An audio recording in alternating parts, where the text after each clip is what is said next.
Welcome to the Pink Lady Posse podcast, where women over 50 take a fresh look at living, toss out tired stereotypes, and say a big heck yes to what's next. I'm your host, Sandy Parker, and around here, we challenge limitations, rewrite the story on aging, and reclaim our power, pleasure, and purpose. Why? Our next years are not about a decline. They are our big reveal. Sandy Parker Martinez with the Pink Lady Posse podcast. And I am here with Kathy York, who is the Queen of Non-Overwhelm. Welcome. Thank you very much. Very nice introduction. Thanks. And what's ironic is I'm in overwhelm. Tech is overwhelming. The week is overwhelming. And it's Christmas week. And I'm like, Kathy, there's no better time for us to be having this conversation. And I've had a bad week. So everybody just be nice. Yeah. And here's the deal. Things are the way they are, and they're not the way they're not. I am the way I am, and I'm not the way I'm not. I'm stealing that. And anytime I try to make it different than it is, I end up in a bad spot. So I want Kathy to tell us her approach to non-overwhelm. What does that really mean? What is overwhelm and what is non-overwhelm? Okay. Well, let me give you a little bit of history. In my 20s now, trying to help the world revolve almost killed me. Literally, I had specialists now telling me, okay, you have no red blood, really. You have no white blood. That's why you're so tired all the time. That's why everything, it says we have no idea what's going on. Now, these are specialists and they are really good doctors. That's how badly I had run myself down. I was teaching biology at the time, and there's a lot going on with that and a lot going on in the school system, and it was a mess, but I'm still trying to do it all. So finally, what they did was they slapped me in bed for 3 weeks, gave me, if anyone has ever had those huge, I call them the huge honking iron pills. They're about this big around, and I had to take those several times a day. I was able to get up to go to the table and eat a meal that someone else had cooked. And I was allowed to take a shower every day, and that was it. Now for 3 weeks, that's rough. But let me tell you what my last doctor told me, the one who slapped me in bed and the world still revolved without me. He sat on the stool and he looked me right in the eye and he said, I need you to learn a little word. It's very easy to pronounce. It's no. And if you don't learn that word, it's going to kill you because we can't fix this. And if being in bed for 3 weeks and these meds don't fix it, I don't know what to tell you. That's how bad a shape I was in my 20s, Sandy. Are you an overachiever? Oh, no. I think I'm the type AAA plus. I want to do it all. I love to do it all, and I know how to do it all, and don't get in my way because I can get it done. And I tell you what, from my 20s till now, and I'm in my 70s, big difference, big difference. Now, where the non-overwhelm came from, partly it was that because I was so overwhelmed. I was doing too much. And just like I talk about in my book, I didn't learn how to say no until that doctor told me he's going to kill me. But what I finally realized, especially when I started in the entrepreneurial thing, started to realize that, if you get some ducks in rows and get ahead on stuff, and that's the hardest part because it took a long time to get to that point, to get ahead on things. If you can get the ducks in rows, get ahead, and then you have breathing room, you'll be in a lot better shape. Well, when I started my business, it was kind of difficult because there was really nobody to help the entrepreneur. So I had to figure it all out on my own. And then I started helping other people. And for several years, people were saying, well, this is really great. You need to put this in a book. And I kept hearing that over and over again, because what I was doing was I was helping non-overwhelm their lives. Because now I'm out there like a preacher, I'm preaching it now because I don't want anybody else to go through what I went through. I never thought of it. And they were kind of like, oh, I said, well, I never thought of it either until I did. So all these steps now that I put it in my business, I put it in my life, and it's really helping people. And I'm thrilled about that. So that's why I called my book Welcome to Non-Overwhelm. And because it's an art and it takes some time to get there. It took me years to do it, but I don't want everybody else to have to take years. Do you see patterns of, besides not saying no, do you see patterns that create overwhelm? I tell you what, not saying no is pretty big. Let me tell you why. I had a student, now I was teaching biology, so I was teaching juniors, seniors. I had a student ask me one day, well, what should I take in college? And I was shocked. You're a junior. Why do you not know this? So I was kidding with him and I said, so what do you want to be when you grow up? And he said, well, my dad, that's not what I asked you. What do you want to do? What you have to get up every day and go to work at that job. Well, then it's like, well, my dad won't pay for my college. Nobody has to pay your college. Nobody owes you college education or a wedding or a car or anything. And I realized later when I started doing this non-overwhelm thing and people were telling me the biggest problem they have with getting overwhelmed is not being able to reach their goals. They can put them down all the time. This time of year, it might be, I'm not going to let so-and-so upset me at Christmas dinner, or I'm not going to, this, that, or the other thing. But the thing is, you can't get there if you can't figure out a way to actually work through it and get to the point where you're not going to let that happen. And that is rough. That is the hard part. But the main thing is, do you want to do whatever it is? And that's the biggest problem I see with my clients. They let everything get out of kilter. They're doing all this stuff because they've listened to the people. This happens so much at church. They listen to the people. I know. They listen to the folks who say, but nobody else can do this. And let me tell you how I finally got out of that one. And you may tick some people off if you say this, but somebody said that to me one time about something. And I said, so you're telling me if I get hit by a Mack truck tomorrow, that this is not going to get done? No. The biggest thing, and it all comes down to no. No, Dad, I'm going to do what I want to do in college, or whatever. That there's a lot to that no. And it's hard because people get mad at you when you do that. Well, I told you that I was bringing a little bit of potential overwhelm to our conversation because I have 3 daughters. 2 of the 3 daughters have decided they'd really like to do Christmas differently. And the daughter in the middle is not at all interested in doing it differently. So we have been spending our time working around the unmovable object or person, trying to accommodate. And you know what? We just said we cannot make it perfect. Yeah, don't even go there. Yeah. We have a family in Houston, a family in Chicago, grandkids here, grandkids there. And we're just going to have to build we came up with an abbreviation, our beautiful holiday experience, our BHE, saying yes to what we can say yes to and letting a no live there.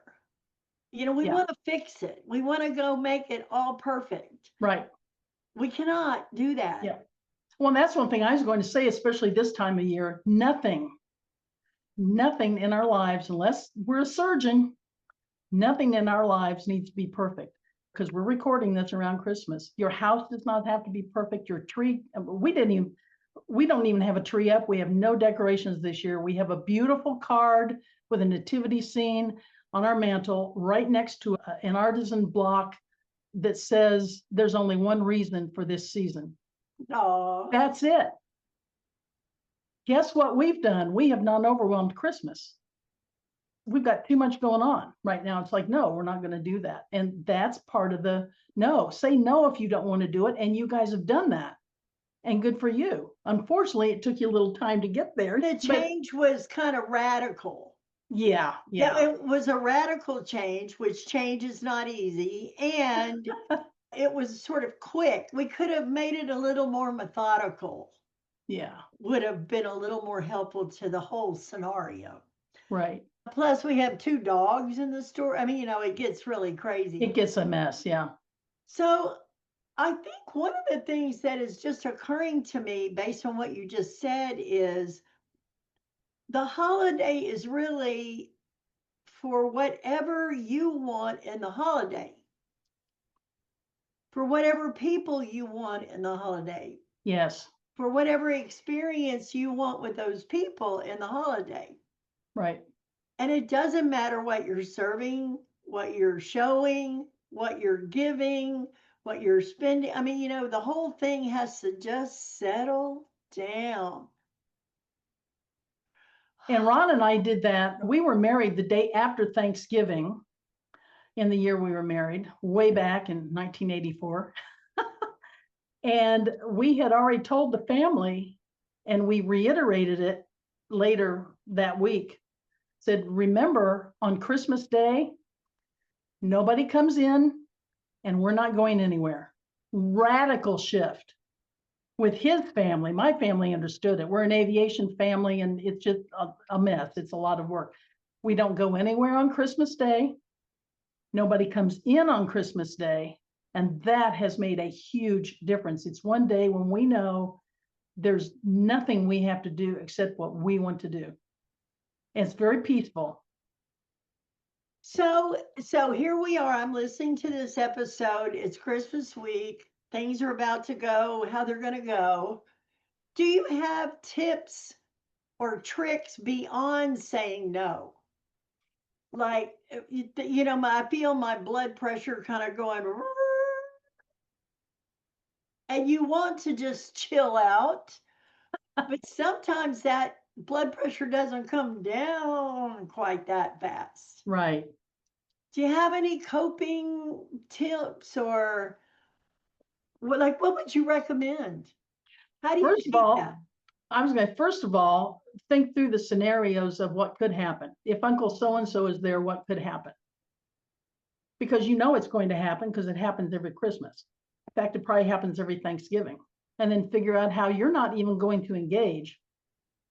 You don't have to engage. It doesn't matter what the other person says. You don't have to say something back if that's an issue. But an awful lot of it is just don't expect perfection anywhere. Don't expect perfection from if you're doing the dinner or whatever.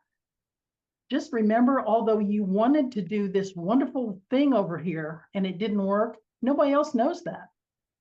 They don't know about that wonderful thing over here. So don't say anything about it. And that's an awful lot of it too. And that's really hard because you're thinking, oh, it would be so much better if. Nobody cares. Really, honestly, nobody cares.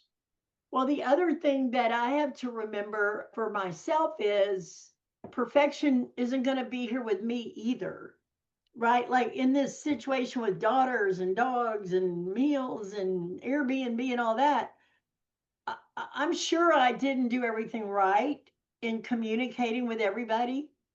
And if I can let myself off the hook for being the fixer of everything, Yeah. and just go, you know what? My husband and I have this funny thing where I go, you know what? I'm imperfect. And he goes, no. I'm like, I'm imperfect. Almost saying that out loud puts air in the space. Right.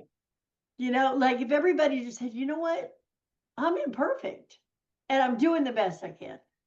But we startle each other with that sometimes. We go, I'm imperfect. It keeps it light, and humor, I think, is a good advantage also. If Right. you So what I heard you say is imagine through the scenarios, play them out, and see yourself not engaging.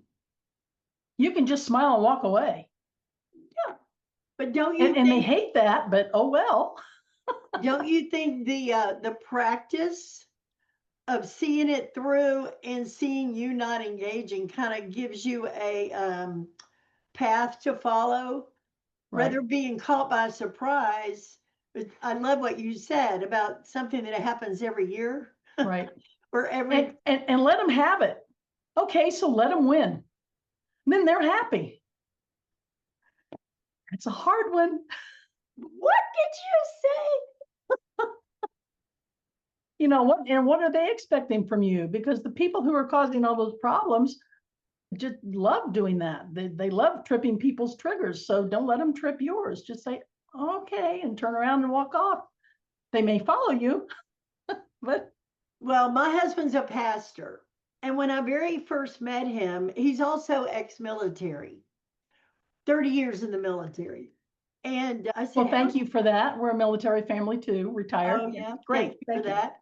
Yeah. And he'll say, I have what you call a non anxious presence.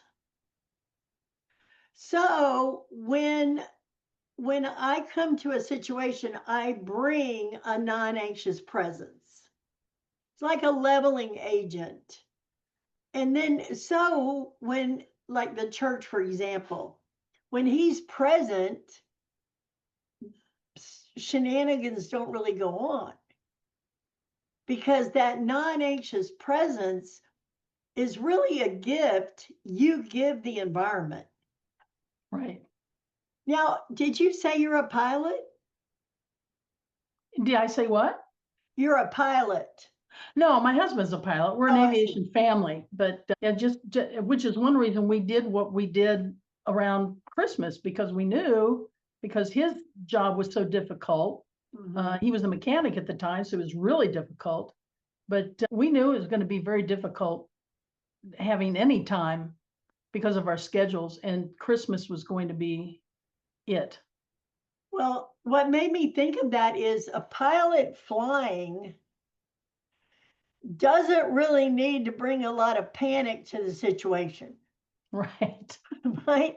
Like things are going to happen, courses are going to be changed, corrected. There's course correction.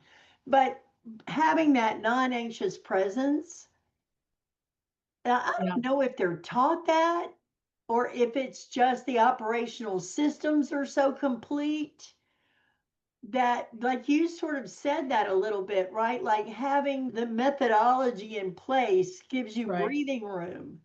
Is that what you said? Well, and the thing is, especially with someone who's an engineer or a pilot or anything along those lines, and it's usually guys, I've found most often, they're just very compartmentalized.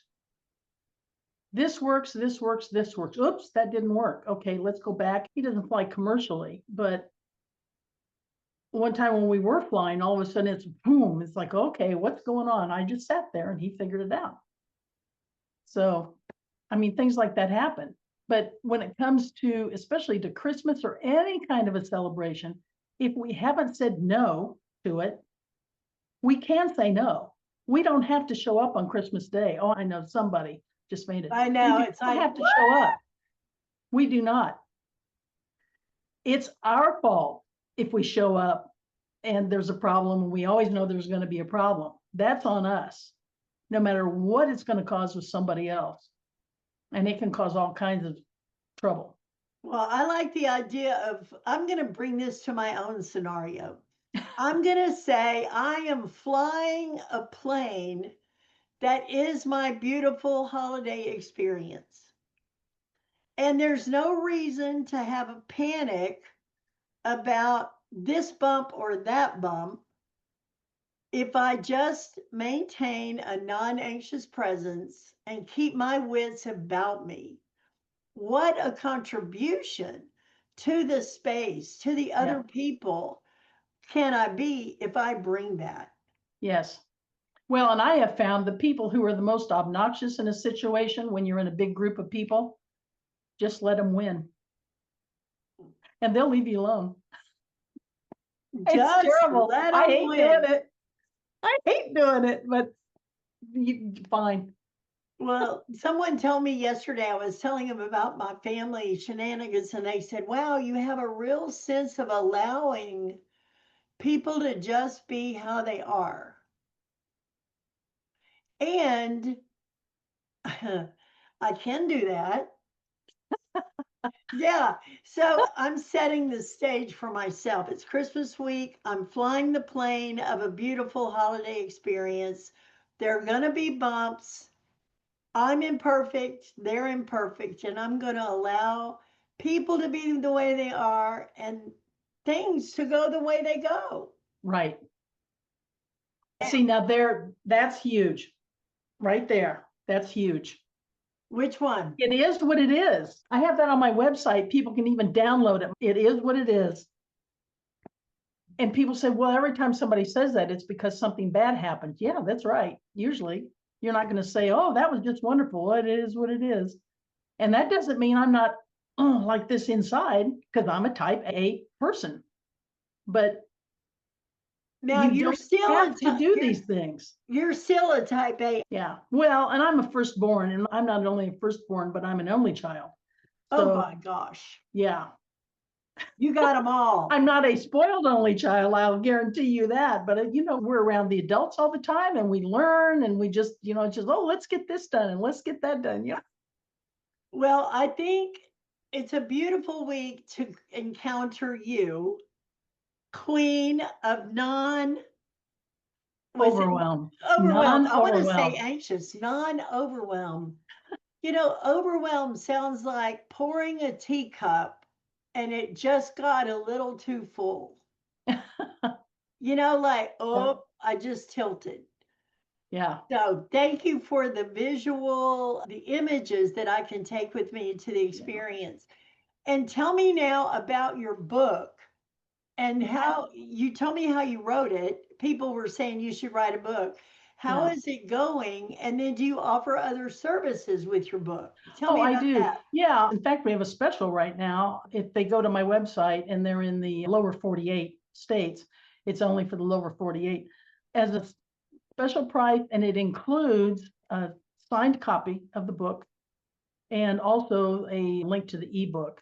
And by the way, these are professionally done. I didn't just slap together some PDFs and here's your PDF. It's a beautiful book. And the publisher is here in town and they've done a really good job for me. And what I thought would come out of that is that people would work with me because I show people how I set my schedule up. And it looks like it's going to be a business book. But like one of the people said in a comment, this is for everything, whatever you're doing in life. And I thought the main thing was going to be people were going to want help getting their schedule together. And I do that. I do help people with that. But that's where the goals thing came up. Yeah. And they were looking for good training on goals and they couldn't find it. So I said, let me look. I couldn't find it. What I found was a bunch of, I just call them charlatans, who were out there and they would charge you $3,000 or $4,000 and throw some PDFs at you and here, go figure this out yourself. I don't do that. I have one-to-one stuff we can do, and it's over a few weeks, an hour at a time. We work through things. And the whole point is with goals is you have to actually work through it and figure out how you're going to do it. And I have specific steps. And the first question I ask when it comes to goals, and people are shocked, is pretty much the same thing I ask that student. I ask them, is this your goal? And a lot of people do exactly what you just did. Oh, no, I don't want to do this. Then say no. You've got to find, I mean, when it's up to you, I mean, if it's at Sure. work, you can't tell your boss no, but that changed my life. Okay, do I want to do this? And sometimes, people are kind of iffy about when you tell them no, because they're used to being able to push those buttons and you either come up against, well, we've never done it that way, or we've always done it that way. And I know you know that with church, you've got to get past that sometimes. So what it's turned into is they find the book, and you can read it in an hour. I should have had a copy here to show you. You can read it in an hour, and lots of good places for notes and all that stuff. But it's just a situation where here are some things that I can help you with, get those ducks in rows. And then if we want to go farther, we can do the training and all that. And I also have a book that takes kind of a 30,000 foot view of the training. It's on my training page too on the website. And it's just a little workbook that I put together. And everything I do, and I do want to let folks know, everything on my website, everything you find from me out on social media, especially LinkedIn. I'm real big on LinkedIn. I really like it. Anything you find from me that is written, I have written it. I have created it. I'm a trained instructor. I love to teach. So now I'm able to teach and to write, put those two together. And I believe those are my gifts. I'm good at both. And I don't say that because, oh, look at Kathy York. No, because everyone has a gift or two. You're good at it and you love to do it.